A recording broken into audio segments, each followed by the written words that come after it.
So time to start with our University of Northampton Executive MBA webinar.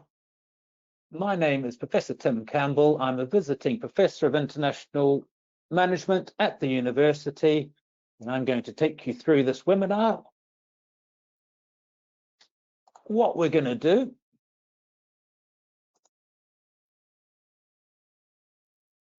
is two things. We're going to look at, we'll spend about 15 minutes, no more than 20 minutes, where I'm just going to give you a presentation about the Northampton EMBA program. I'll talk a little bit about the university and just pick on some highlights of the program. And then after that, I'm going to take any questions, anything you might have to know, anything I haven't explained about the program. That'll be your opportunity to ask me.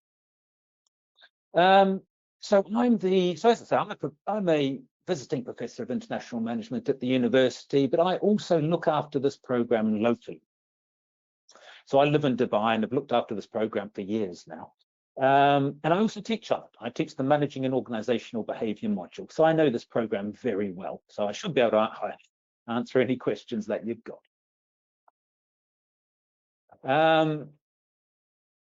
Let's begin then. Before I actually talk about the program, just one slide about Stafford Global. Now, this is important because, of course, you've been invited here by Stafford Global. You'll be talking to the academic consultants at Stafford. So it's important just to know what the role of Stafford is in the program.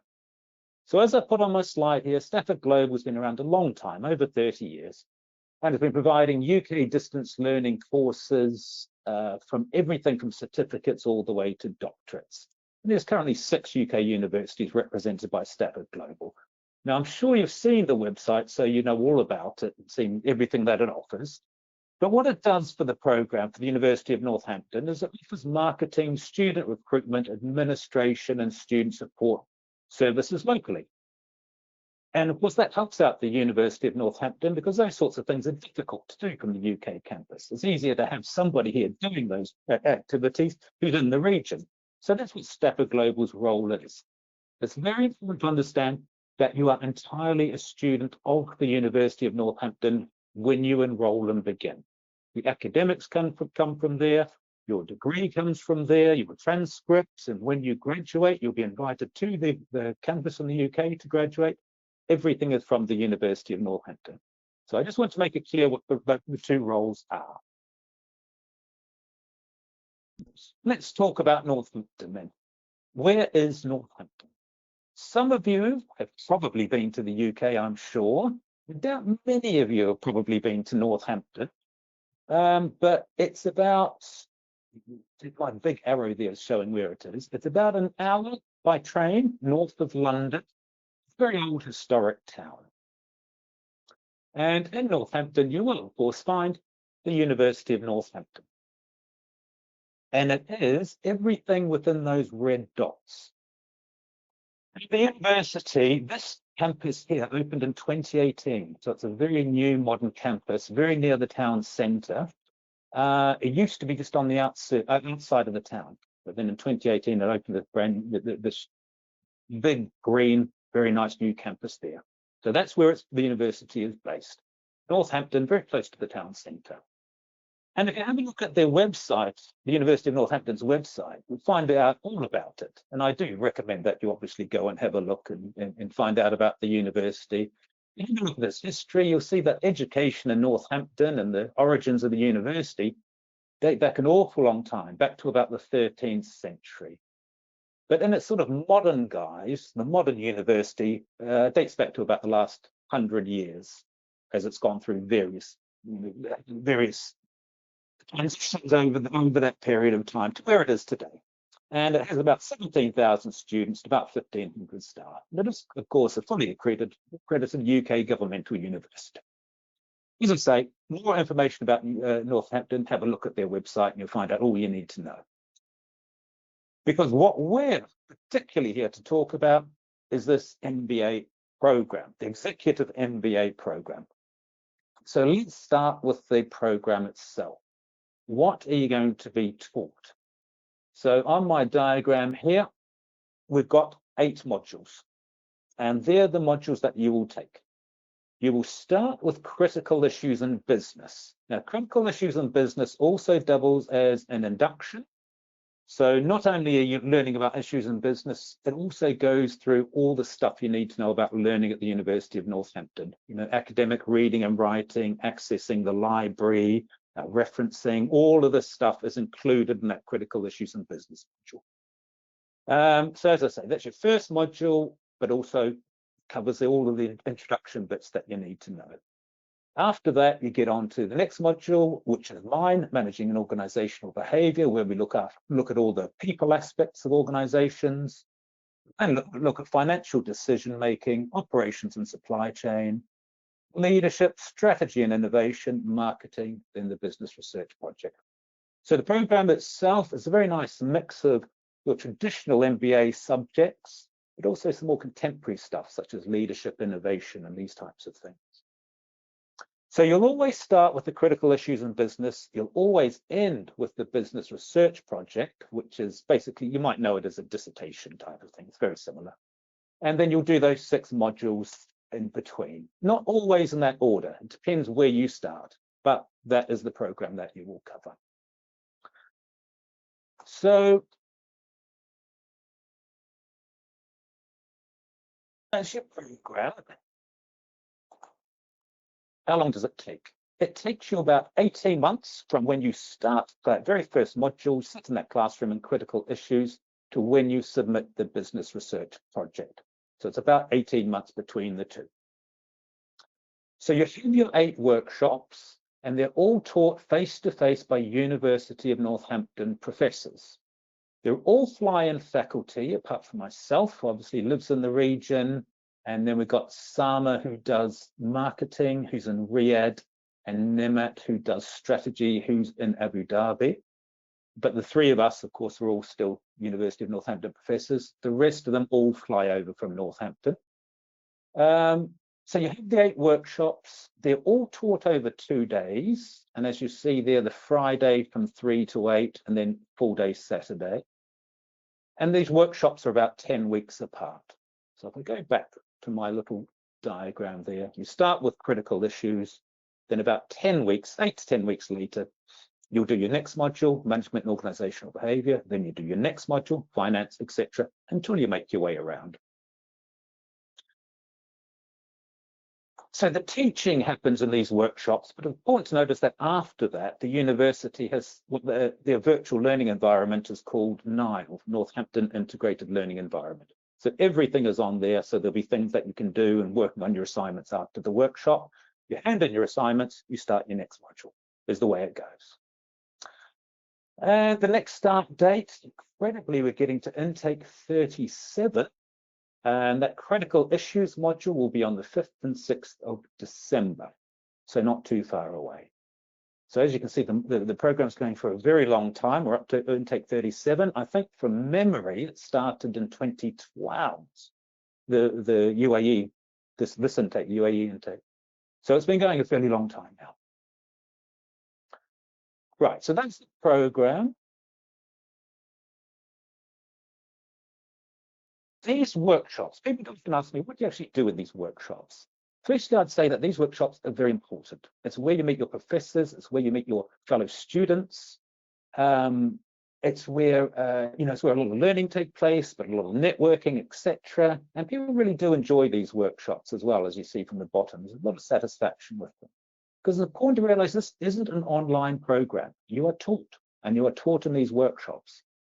So the first thing to realize is they are voluntary, it's up to you. We always put all of the materials on the virtual learning environment, NILE, that I talked about. But I can't emphasize enough how important these workshops are if you're going to get the most out of the program. So what do we do in the workshops? Basically, we introduce the key concepts depending on what we're teaching. We'll use short case studies, exercises, business games, something to keep it interesting. We don't just stand there and talk to you for 2 days, that's for sure. We'll demonstrate where you find your resources, show you the online library. You don't need any books or anything like that. They're all through the library these days, all electronic. And then importantly, in these workshops, we'll tell you how we want you to do the assignments, how to successfully complete them. And that's what we do in the workshops. Assessment. So all modules are assessed through assignments of some sort. So for example, for my module, we do a report and a presentation. Presentation is just one that you do individually. You just put together a PowerPoint. No, it's a poster rather, not a presentation. Academic poster, and then it has a report with it. So it could be a report. Some other modules have essays. Some will get you to analyze a case study. The finance has one component of the assessment is an online quiz. It's not an exam, it's just a multiple choice thing. Anyway, there are all sorts of varying assessments. There are no exams. There are no exams where you have to sit down and write for 2 or 3 hours. They're all some form of an assessment. And as I say, in those workshops, you're briefed very well about how to complete them, and then you're supported by the tutors afterwards, who will take questions, look at your drafts, that type of thing, to make sure you're on the right track. And then when you get to that final module, the business research project, as I say, that's your big project, similar to a dissertation. For that, you get a supervisor from the University of Northampton, and you'll eventually hand in a research project that is about 12,000 words. That's your big assignment for the whole program. That's assessment. Entry criteria. So standard is a bachelor's degree usually and 2 years relevant work experience. But if you don't have a bachelor's degree, but you have more work experience, we call the non-standard entry, but use 5 years relevant work experience. Now, when I say relevant work experience, you don't need to have the word manager in your title, in your job title, for example. In fact, that's becoming less common these days. We tend to call people team leaders or something like that. It seems to be falling out of fashion a little bit to call people managers. But anyway, relevant experience means that you can demonstrate that you show managerial responsibilities. So some degree of planning work, organizing, leading people, measuring, monitoring what's being done, controlling. And I think if you all look at what you do on a day-to-day basis, you're probably going to find you have those sorts of experiences somewhere.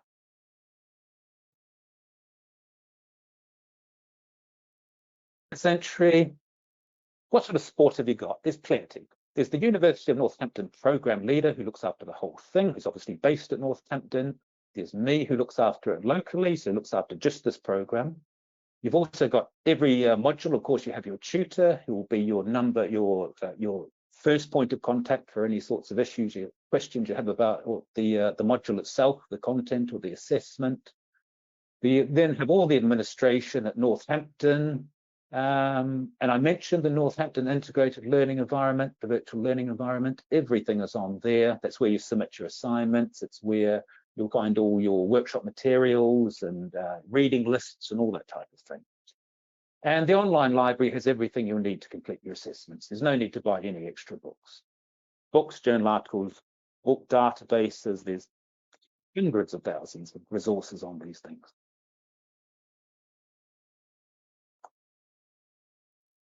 Last word from me before I take questions is why the Northampton Executive MBA? I have this slide because over the years I've worked on an awful lot of MBA programs, more than I can even remember actually, starting to go back. So why this particular MBA? I think firstly it's a very competitive price because remember it's not online, it's fly-in faculty, it's taught. And do have a look at the Stafford website for the latest fee information because it does change depending on the intake. But I'm sure your academic consultant at Stafford has given you the price and shown you the pricing plans and all that type of thing anyway.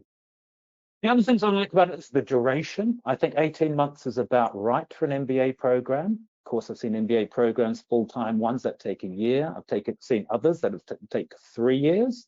I think a year is too short. I think 3 years is too long. I think you lose motivation over that period of time. So I quite like the 18 months. I think that's about right. I like the support. There's plenty of places for support if you have any questions. I like the taught elements, the workshops, and the assessments as well, all good. And then there's a final word from me. The University of Northampton Executive MBA strongly emphasizes vocational learning, job learning, as well as the theories, which is attractive to employees who are more interested in practical knowledge and also makes studying for the EMBA more enjoyable and relevant to the students. So that's just something else I like about the program. It emphasizes the practical elements, how this stuff really applies in practice. When you think of how you progress at work, that's one of the most important things, isn't it? It's how well you do your job and how you do it better. How did I go for time? Oh, perfect, 16 minutes, look at that. So there, as I say, that's my key points about the program. What I want to have now is any questions you have, and I can see I've already got some in my little box here. So either open your mic and talk to me is fine. Otherwise, if you just want to use your question, you'll see it on your panel. Oh, I've got lots of questions here. On that little, on your control panel, that's fine as well. Let me have a look. So my first question is, oh, that's me. Can't even find the start. I've got so many. I will get there. There we go. I've been informed to submit a personal statement. Why is this important, and what does the university look for in this statement? Yeah, so a personal statement will just outline your motivations for doing the course, why you want to do it, and it will talk. It's just really getting people to think about the motivations for doing the course, that it's going to benefit them. Talk about why and what you want to do it, how it's going to benefit you and your job. And I guess just the person reading it thinking about, this person has thought about it, and it's going to help them in their career, and they're going to get through this journey because it does take time. So just think about with your personal statement, just explain what you're doing now, why you're interested in the course, and how it's going to help you in the future. Next question, will online distance learning be on the degree, certificate, and transcript? No, definitely not. As I mentioned, this is not an online degree, so it won't be mentioned at all. Can I do my dissertation in any topic I choose? Yes, you can. And most people, well, we call it a business research project, but I know it's also called a dissertation. But yes, most students, you can do it any subject you like, but most students will choose something related to what they're doing. So if they're a marketer of some description, they'll choose marketing, or maybe it's entrepreneurship they're interested in, they'll do that. Strategy or leadership. Can be in anything you like, finance, accounting, and there's supervisors that can cover any topic. As I say, this is an important project, and people are proud of once they've done it because it's such a substantial thing. And it's not like writing your own little book. So people, when you're thinking about this sort of topic, people tend to think of things that that will help them in their careers, that they're interested in, that type of thing. But it can be in anything. How many hours a week should I dedicate to my studies? That's I always find it difficult answering this question because firstly, it depends on the student. Quite simply, some people don't need to spend as much time as others. They just seem to grasp things quite quickly, or perhaps it's their background experience that means that they can do it quite quickly. Others might need to take a bit longer. Also, I find some subjects people might need to spend more time, whereas other subjects they find comes to them a little bit more easily.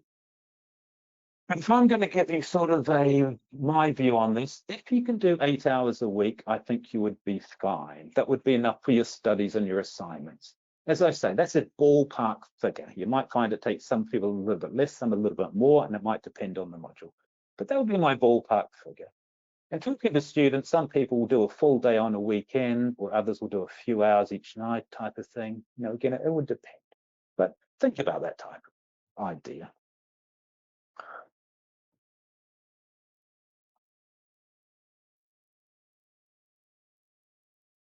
Well, that's a very interesting question. Considering the impact of artificial intelligence over the last few years, has the program been updated to include any artificial intelligence content? I could talk about this for a long time about the impact of AI in higher education, particularly in higher education in the UK.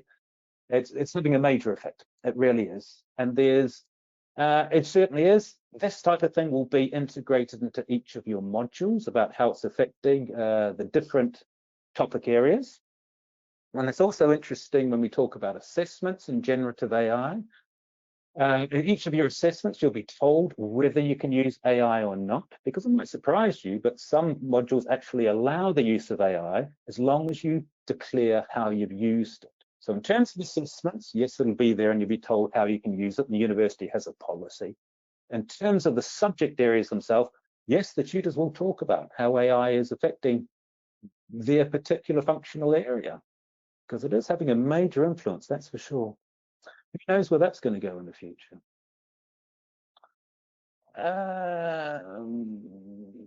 Where was I? Here we are. I have a postgraduate diploma in strategic management. Can I apply for the top-up? Oh, that's another good question because I forgot to mention the top-up. You can. If you have a postgraduate diploma already, you already have 120 credits at level 7 and the equivalent of the UK system. Your academic consultant Stafford will be able to advise you about that. If you have a postgraduate diploma, you can top up to the MBA and you just do critical issues and the business research project. So then you've just got 2 modules to do. So you can. Will this MBA secure me a job internationally? It will help, absolutely no doubt about that. Of course, securing a job internationally, there's a lot of factors involved in that in terms of experience and the person themselves, but it will certainly help. MBA, this is an executive MBA, so an executive MBA from a UK university is certainly going to help. Do I get constructive feedback on my assignment if I fail? Oh, there's 2 questions here. Do I get constructive feedback on my assignments? Yes, you do. You'll get your mark and feedback for all of the assignments that you submit. And then the second part of the question, what happens if I fail it? If you fail your assignment, you automatically get the chance to resubmit the assignment. So you get 1 chance to resubmit the assignment if you failed it. So, and I would say the number of people who fail modules is actually very small. If you put the effort into these assignments, the vast majority of people do pass, over 90%. But if you do fail an assignment, you get the opportunity to resubmit. Will tutors check my first draft assignments before you send the final? My answer to that is generally yes, and I certainly will. And for my module, I very much tell people, please do send me a draft. And that is the same for most modules, but I'm just being a bit careful because I know some modules, because of the types of assignments that they are, it's not possible to do drafts, such as the quiz on the financial module. But all in all, yes, they will, and they'll certainly be there to answer questions for you. Where was I?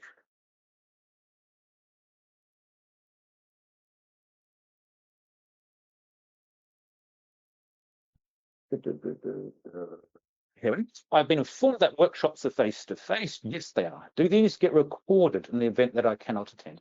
No, we can't record the workshops. There's a number of reasons for that. One of them is confidentiality reasons. Of course, we wouldn't be able to show the students in the classroom themselves, and UK data protection students, practically, we just couldn't really do it. But also it doesn't really work because students are working on tasks most of the time in these workshops, you know, and you can't record them. I mean, what would you record? It just doesn't work very well. But what we do is we have all of the lecture slides, all of the tasks that we do in the workshops, we post on the virtual learning environment. So you can go over them later and check your knowledge that you know them. But as I say, I always say, you know, the workshops are important. So do your best to get to them. And then what is the difference between an executive MBA and a general MBA? Executive MBAs are designed for people who are in more mid to senior level positions who have experience in business and management. And that means us as teachers will use a lot of practical examples and students will share examples from their own workplaces that we can work with. For the general MBA, you don't actually need, the senior universities now doing general MBAs where you need no experience at all. So we tend to find general MBAs for people who, we don't emphasize the practical aspects as much. It's more sort of theory and using case studies. Executive MBA is more designed for senior, mid and senior level managers or people with experience. Why are there no examination in this MBA like others? Examinations actually aren't used terribly often in UK universities, certainly in MBA programs in universities, certainly nowhere near as much as they used to be. And the reason for that is examinations tend to only be particularly good at finding out how much you remember of a certain subject. If you give somebody an assignment, give them a month to do it, that gives them the opportunity to actually research, actually to find out more about the subject and then apply it to a particular case study or organization or particular examples. So we find it's a far more effective method for people to be able to really understand the topics that they're studying. More, can I exit the program at any level I wish to? If you get, so a UK master's degree is made up of 180 credits. So if you do 60 credits, you would be eligible for a postgraduate certificate. If you did 120 credits, you'd be eligible for a postgraduate diploma.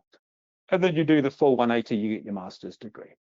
So if something happens and you have to exit, there is an exit route for you. But of course, the vast majority of students will carry on and do the full master's. And I think my final question, how do we communicate with tutors during our studies? So you will see them face to face in the workshops where you'll get to know them very well indeed. And then after that, you can either communicate through them email, you can communicate through them through the NILE, the virtual learning environment. If you want to talk to them, you can set up a Teams with them. So plenty of opportunity to do that. And the tutors in the workshops will tell you how they prefer to be contacted. So no problems with that either. Well, I think that says, I think we've done pretty well with questions. I think that's, oh no, I've got one more. Apart from, no, hang on, I've got two more. Why can I not take two modules at the same time so that I can finish the program in a shorter period of time? No, it would just be too much trying to do two modules at once.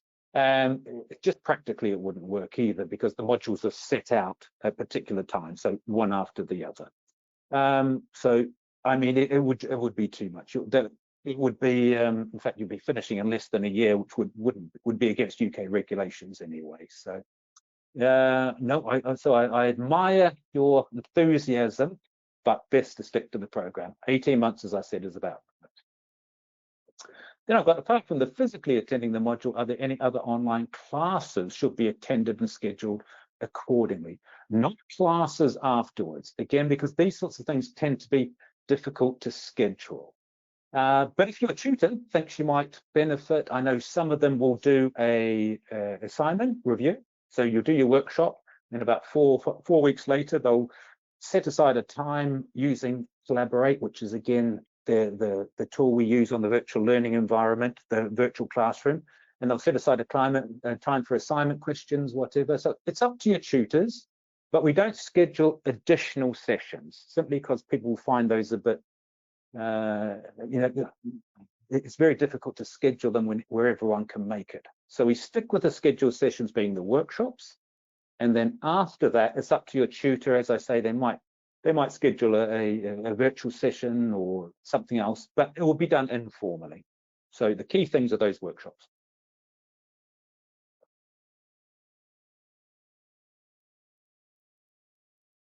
I thought I'd finish, but then just keep on coming. Where was I? The MBA, we're talking about accreditations. So as I mentioned, the University of Northampton is a fully accredited UK university. It doesn't have the, I think you probably mean the private accreditations. We mean the Association of MBAs, AMBA is the main one, AACSB, which is the American one, and ICWIS, which is the European one. These are private accreditations that universities, or in this case, business schools, may seek to get, pay a lot of money and be audited and get them if they think they're useful for them. The University of Northampton hasn't gone down that route, and there's a number of reasons for that, because if you do go down the route on getting these types of private accreditations as a business school, it does put constraints on what you can teach and different things. There are different reasons for it, but the University of Northampton hasn't decided to go down the routes of those private accreditations. Then I changed to full-time at the UK campus during my studies. Of course, the modules you're doing are exactly the same ones as you would do on campus. So if you ever did want to finish a few modules, you would take the credits. If you're ever coming to the UK, for example, then you could come to the UK and change to an on-campus student. Credits will be still valid. If I cannot attend the graduation in the UK, how do I get my degree certificate? It gets sent to you. I do it very much. Recommend going to the graduation at the University of Northampton. It's a very nice ceremony, very good day. But if you can't make it, it'll be sent to you. Is all of the content in NILE available before each module, or is it released when each module starts? That's up to the tutor, because we have we disagree a little bit on our preferences. For me, I prefer the module content for my module going up just a few days before the module starts. Other people, other tutors will put it up weeks before, and that's their preference. I don't mind. But I think the problem if you put it up weeks before, you're eating into somebody else's module, because you want somebody else, you want them to be concentrating on that module at one time and not focusing on yours. And I also think it's just the sorts of things I do in my classroom, in the workshops. I don't want people to be researching them and Googling them beforehand. I want them to be doing that. I want them to be introducing them in the classroom, and then they can be doing that type of thing after we leave the classroom, if you see what I mean. It's down to tutor preference when they release. Right, I really do think I've managed to get all the questions this time. If I have forgotten, if I have missed anything or something comes to you later, there's my email address. You can always just email me and I shall answer your questions if anything comes to you. So I hope that was useful to you. And I very much hope to see you on the program. As I say, the next intake starts in December, and I'd love to see you on it. Be able to meet you face to face. But for now, thanks very much for listening, everybody. As I say, any questions, let me know. And it's bye from me for now.